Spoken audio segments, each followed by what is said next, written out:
Chandanagar PRK hospital వాళ్ళే call చేసి మమ్మల్ని పిలిచినారు.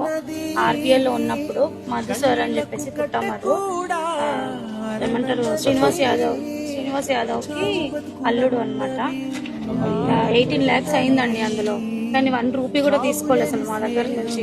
మాకు రూమ్ కానీ అంతా ఫుడ్ అంతా వాళ్ళే చూసుకున్నారండి. 10 days అక్కడే ఉన్నాం మేము డాడీని తీసుకొని.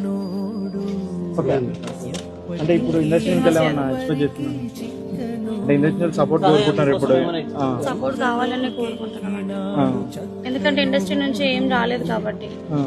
అట్లా తలసాని సినిమా లాంటి వాళ్ళు, అట్లాంటి దిల్లున్న వాళ్ళు మా అన్న లేడు అని ఈ రోజు ప్రతి ఒక్క హీరో మా ఫిషింగ్ కథను ఎవరెవరు చేశాడో ఆ అందరు హీరోలు మా బిడ్డని మా వదినని మేము ఇంటికి వస్తాము, మీరందరూ మా ఫిషింగ్ లోటు లేకుండా ఒక డిపాజిట్ ఏదైనా పెట్టి, లైఫ్ లో ఆమె కూడా ఆరోగ్యం బాగాలేదు మా వద్దమ్మకు, వాళ్ళు ఎక్కడ పని చేసుకోలేరు, మీరు అడగొచ్చు 2 అబ్బాయిలు ఉన్నారని.